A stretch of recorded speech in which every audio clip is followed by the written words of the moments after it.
السلام علیکم۔ آج میں بات کروں گا محرم میں حلیم کی تقسیم کی، اس کے بارے میں شارٹ ہسٹری بتاؤں گا، اور پاکستان میں حلیم کی کیا قیمت ہوتی ہے جو محرم میں تقسیم کی جاتی ہے، اور اس کی ویلیو میں بتاؤں گا۔ تو چلیں میں آپ لوگوں کو بتانا شروع کرتا ہوں حلیم کی ہسٹری کے بارے میں۔ حلیم کی ہسٹری کے بارے میں اگر میں بات کروں تو یہ واقعہ کربلا کے بعد سے شروع ہوا۔ یہ روایت واقع کربلا کے بعد سے شروع ہوئی، جب حضرت امام حسین اور ان کے 72 ساتھیوں کو شہید کر دیا گیا، اور آخر میں حضرت امام حسین کی شہادت ہوئی۔ تو ایک روایت کے مطابق آتا ہے کہ اہل بیت کے لوگوں کو جو کھانا پیش کیا گیا، جو انہوں نے بنایا یا پیش کیا گیا، وہ تھوڑے سے چاول تھے اور کچھ چیزیں مکس کر کے پیش کی گئیں، اور اس کو نام دھلیم کا دیا گیا۔ تو وہ کھانا ہے جو روایت میں آتا ہے، انہیں پیش کیا گیا۔ تو اسی کے سنت کو اپناتے ہوئے، اسی کے ٹریڈیشن کو اپناتے ہوئے آج محرم میں اتنی زیادہ حلیم تقسیم کی جاتی ہے۔ جگہ جگہ آپ لوگ دیکھتے ہیں، جگہ جگہ حلیم بنائی جاتی ہے، لوگوں کے گھر بھیجا جاتا ہے حلیم کو۔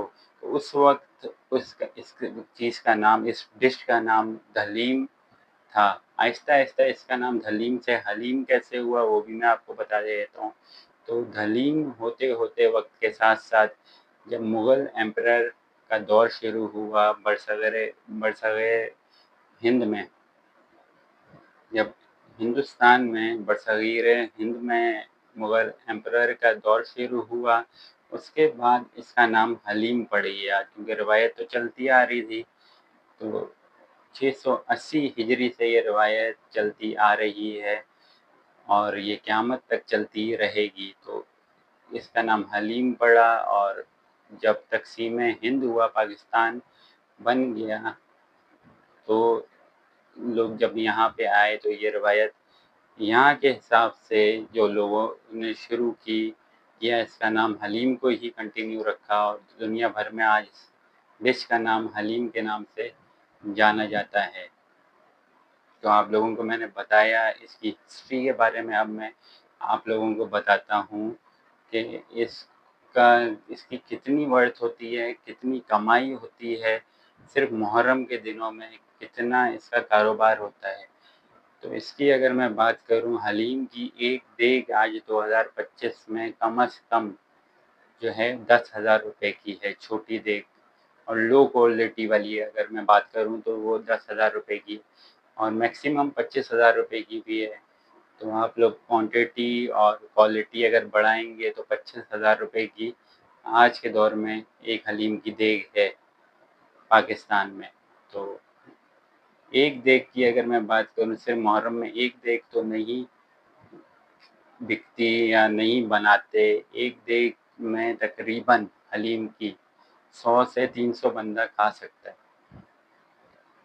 تو اسی طرح سے اگر میں بات کروں، ویسے تو میں کم از کم بات کر رہا ہوں آپ لوگوں کے سامنے، کہ صرف کراچی کی اگر میں بات کروں، کراچی میں محرم کے دنوں میں 5,000 اگر دیگیں بنی، لوگوں نے بنائی، تو ایسٹیمیٹ اماؤنٹ جو ہے اس کا 215 ملین بن جائے گا۔ تو کتنا زیادہ کاروبار ہوا صرف حلیم کا۔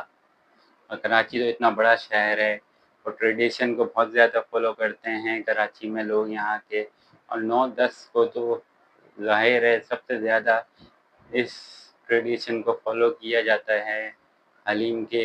آپ جگہ جگہ دیکھیں گے یہاں پہ حلیم کی دیگیں بن رہی ہوں گی، لوگوں میں تقسیم کی جا رہی ہوگی، حلیم ان کے گھر میں پہنچایا جا رہا ہوگا۔ تو اسی طرح سے اگر میں آل اوور پاکستان کی بات کروں تو پاکستان میں سوچ لیں کتنا اس کا کاروبار ہوتا ہے، اور اس کے علاوہ ان دنوں میں دنیا بھر میں کتنا کاروبار ہوتا ہے، کیونکہ دنیا بھر میں حلیم بنائی جاتی ہے، نہیں تو ان کے گھروں میں تقسیم کی جاتی ہے۔ امید کرتا ہوں آپ لوگوں کو میری ویڈیو اچھی لگی ہوگی، میں نے آپ کو ہسٹری کے بارے میں بتایا، ہو سکتا ہے میں ہسٹری کے بارے میں کچھ غلط بتا دیا ہو، جہاں تک میری نالج تھی میں نے آپ لوگوں کو وہ بتایا، اور ہر کسی کا اپنا ماننا ہے، ہر کسی کی اپنی روایت ہے۔ اسی طرح سے جو میں نے روایت سنی تھی وہ آپ لوگوں کو بتائی کہ حلیم کے بارے میں، حلیم کس طرح سے بنی، کیا ہوا، اور آج کس طرح سے اسے تقسیم کیا جا رہا ہے، اس کی آج ورث کیا ہے۔ جب حضرت امام حسین کی شہادت کے بعد جو ڈش بنی، اس کا نام جو دیا وہ کھچڑا بولتے تھے اس کو، کھچڑا، پھر دھلیم، پھر حلیم۔ تو یہ اس طرح کی روایت میں یہ ہے جو میں آپ لوگوں کو بتا رہا ہوں، میں نے روایت سے سنا ہے، ہو سکتے ہیں میں غلط ہوں، آپ لوگ مجھے کریکٹ کر دیجئے گا۔ تو امید کرتا ہوں آپ لوگوں کو میری ویڈیو اچھی لگی ہوگی۔ ملتے ہیں اگلی ویڈیو میں، اپنا خیال رکھیں، اللہ حافظ۔